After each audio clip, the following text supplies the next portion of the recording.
பூஜ்யாய ஸ்ரீ ராகவேந்திராய சத்யதர்ம ரதாயச பஜதாம் கல்பவருட்சாய நமதாம் காமதேனவே. யோகிராம் சுரத்குமார் யோகிராம் சுரத்குமார் யோகிராம் சுரத்குமார் ஜெயகுரு ராயா. உலகெங்கிலும் வாழ்ந்து கொண்டிருக்கும் ஸ்ரீ ராகவேந்திரா யூடியூப் சேனல் நேயர்களுக்கு டாக்டர் சைதே ராஜாவின் அன்பான வணக்கங்கள். நாம் இப்பொழுது இந்த எபிசோடில் வைகாசி மாத ராசி பலன்கள், தமிழ் மாத ராசி பலனை பார்க்க போகிறோம். மொத்தம் 32 நாள் தமிழ் மாதம் வைகாசி மாதம் உள்ளடக்கியது. வைகாசி 10ஆம் தேதி பௌர்ணமி திதி வருகிறது. அன்றைக்கி காஞ்சி பெரியவா ஜெயந்தி, அதாவது காஞ்சிபுரம் மகா பெரியவா சந்திரசேகர சுவாமிகளுடைய ஜெயந்தி தினம். 24 வைகாசி அமாவாசை திதி வருகிறது. எங்களுடைய சேனலை பார்த்து கொண்டிருக்கும் அன்பர்கள் இதுவரைக்கும் சப்ஸ்கிரைப் செய்யாதவர்கள் சப்ஸ்கிரைப் செய்து கொள்ளும்படி கேட்டுக்கொள்கிறோம். ரைட் சைடில் சப்ஸ்கிரைப் இருக்கும், பெல் பட்டன் இருக்கும். ரெண்டுத்தையும் ப்ரெஸ் பண்ணிங்கன்னா அடுத்த நொடியே எங்களுடைய வீடியோ உங்களை நோக்கி வர துவங்கிவிடும். வாங்க ராசிக்குள் செல்லலாம். மகர ராசி காலபுருஷனுக்கு 10வது ராசி. சனி பகவான் ஆட்சி பெறும் வீடு. சனி பகவான் தனது இன்னொரு ராசியான கும்பத்தில் ஆட்சி பீடத்தில் மூலத்திரிகோண வீட்டில் இருக்கிறார். இந்த மகர ராசி என்பவர்களுக்கு 7.5 சனி போயிட்டுருக்கு. எந்த ஒரு ராசிநாதனும் ராசியில் வந்தால் கொண்டாட்டம்னு சொல்லுவாங்க. ஆனால் இந்த மகர கும்ப ராசிகளுக்கு ராசியில் வந்தால் கொண்டாட்டமும் இருக்குது, கொஞ்சம் திண்டாட்டமும் இருக்குது. ஏன்னா 7.5 சனியாச்சே. முதல் 19 வயசுக்குள்ளே இருக்கிறவங்களுக்கு ரொம்ப பிரச்சனையாக தான் இருக்கும். அதுக்கப்புறம் 19 வயசுக்கு மேலே இருக்கிறவங்களுக்கு நல்லா வரும் அப்படின்றது ஒரு கணக்கு. சாதிக்கக்கூடிய ஒரு நிலை இருக்கும். 2ஆம் இடத்து அதிபதி 2இல் ஆட்சி பீடத்தில் இருக்கிறார். இந்த உத்திராடம் 2, 3, 4 பாதங்கள், திருவோணம், அவிட்டம் 1, 2 பாதங்கள் உள்ளடக்கிய இந்த மகர ராசி அன்பர்களுக்கு இந்த வைகாசி மாத கிரகங்கள் சூப்பரான பலனை தருமா இல்லை சுமாரான பலனை தரப்போகிறதா அப்படின்னு பார்த்தீங்கன்னா, இந்த மகர ராசிக்கு ஒரு ப்ளஸ் பாயிண்ட்டே என்னன்னா, இதுவரைக்கும் 4ஆம் இடத்துல இருந்து வந்த குரு பகவான் இப்போ 5ஆம் இடத்துக்கு போயிட்டார். 5ல் குரு கெஞ்சினாலும் கிடைக்காதுன்னு சொல்லுவாங்க. 5ஆம் இடம் ஸ்தான பலம், அதாவது 2, 5, 7, 9, 11 ஆகிய இடங்களுக்கு கோச்சார ரீதியாக குரு பகவான் ஒரு ராசிக்கு செல்லும் பொழுது அற்புதமான பலன்களை வாரி வழங்குவார்னு ஜோதிட கிரந்தம் சொல்கிறது. அப்போ 5ஆம் இடம் ஸ்தான பலம். பூர்வீகத்தில் இது நாள் வரைக்கும் இருந்து வந்த பிரச்சனைகள்லாம் அகலும். சகஜ நிலைக்கு மாறி சந்தோஷ நிலைக்கு மாறுவீர்கள். பூர்வீகத்திற்கு சென்று வருவீர்கள். குலதெய்வ வழிபாடு செய்வீர்கள். பிள்ளைகளுடைய வளர்ச்சி, அவங்களுடைய கல்வி, உயர்கல்வி, வெளிநாட்டில் கூட படிக்க வைக்கணுன்னா வெளிநாடு கூட அனுப்பி படிக்க வைப்பீங்க. உங்கள் சக்திக்கு மீறி நீங்கள் படிக்க வைக்கக்கூடிய ஒரு நிலை நிச்சயமாக ஏற்படும். ஏன்னா 5ஆம் இடம் அற்புதமாக இருக்குது. பூர்வீக சொத்து பிரிச்சிக்காதவங்க இந்த காலகட்டத்தை பயன்படுத்திக்கலாம். குழந்தை பேர் இல்லாதவர்களுக்கு குழந்தை பேர் கண்டிப்பாக கிடைக்கும்.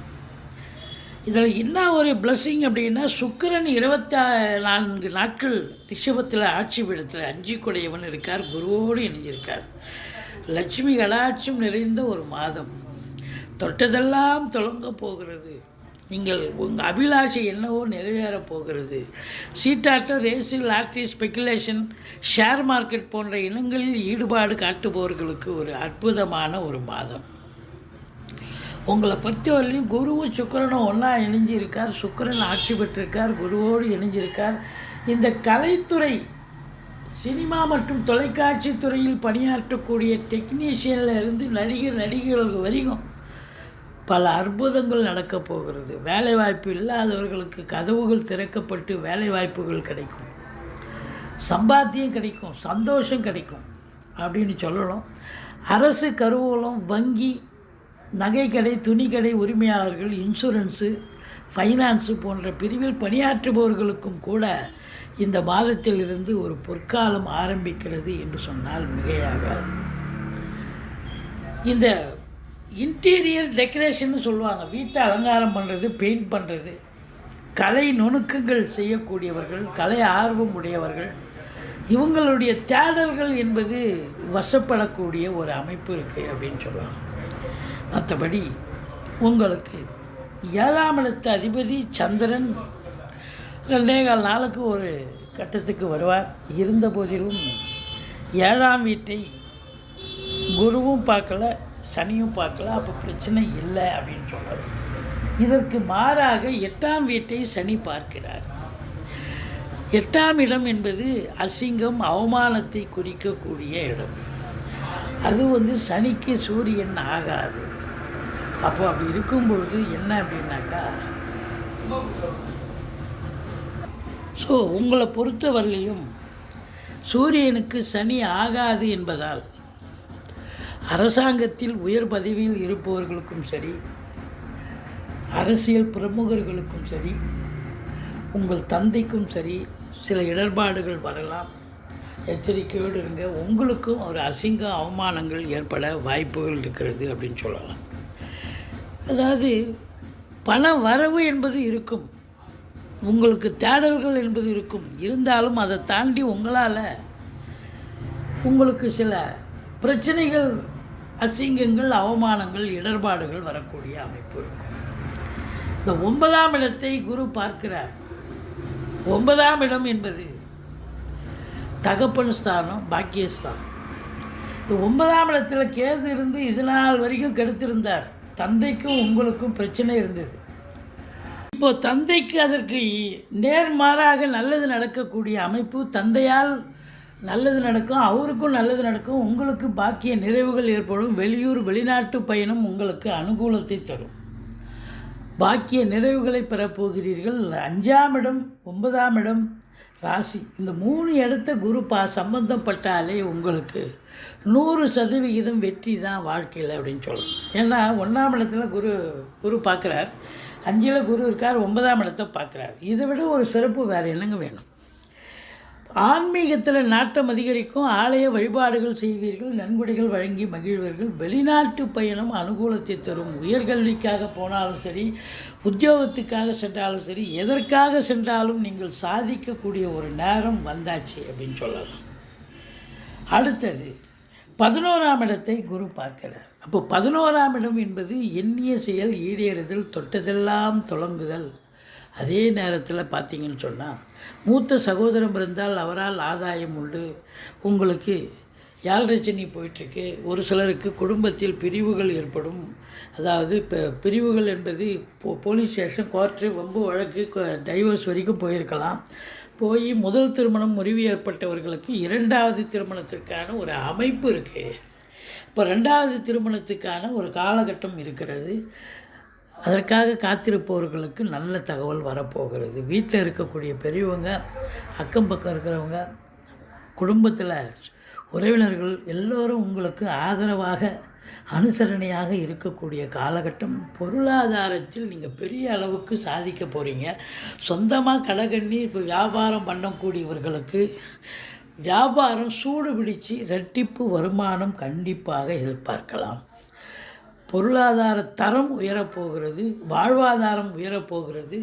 குடும்பத்தில் நிம்மதி, சந்தோஷம், குதூகலம் இருக்குமா அப்படின்னா 2ல் சனி இருக்கிறதால கொஞ்சம் குடும்பத்தில் கலவரம் நிலவரமாக தான் இருக்கும்.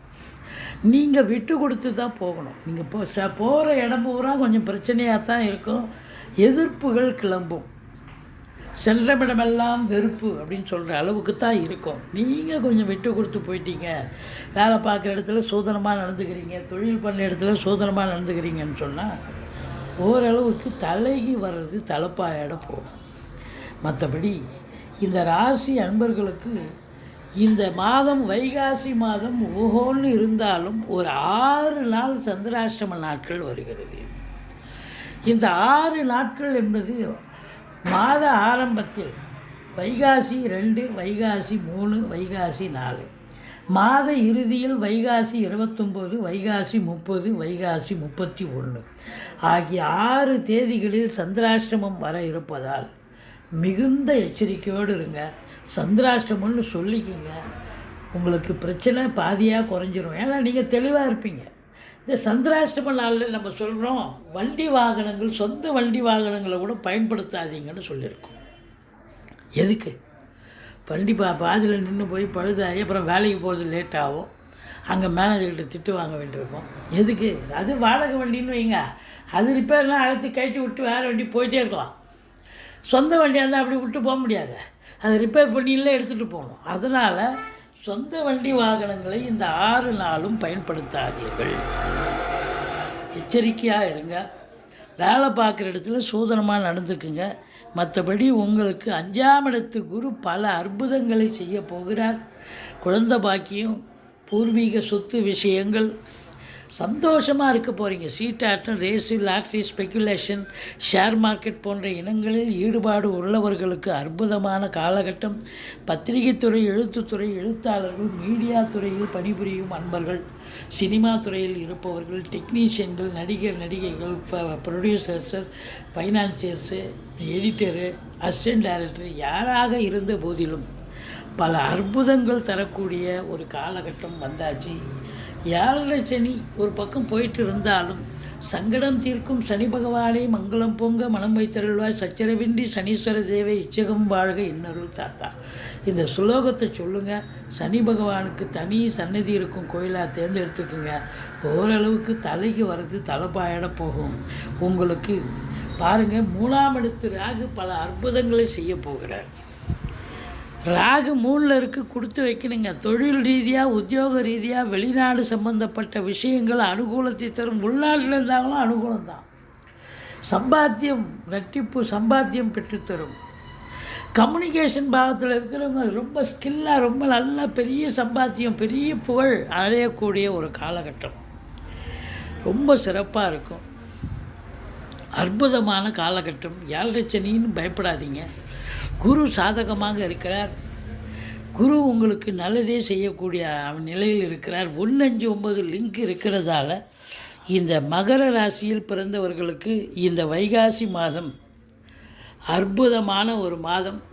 பல சாதனைகள் படைக்கப் போகிறீர்கள், சரித்திரம் படைக்கப் போகிறீர்கள். உங்களுக்கு ஒரு திருப்பு முனையான ஒரு மாதமாக இது விளங்கப் போகிறது என்று சொன்னால் மிகையாகாது. எங்களுடைய வீடியோ பிடிச்சிருந்தால் லைக் பண்ணுங்கள், ஷேர் பண்ணுங்கள், சப்ஸ்கிரைப் பண்ணுங்கள். மறக்காமல் சப்ஸ்கிரைப் பண்ணுங்கள். நன்றி. வாழ்க வளமுடன்.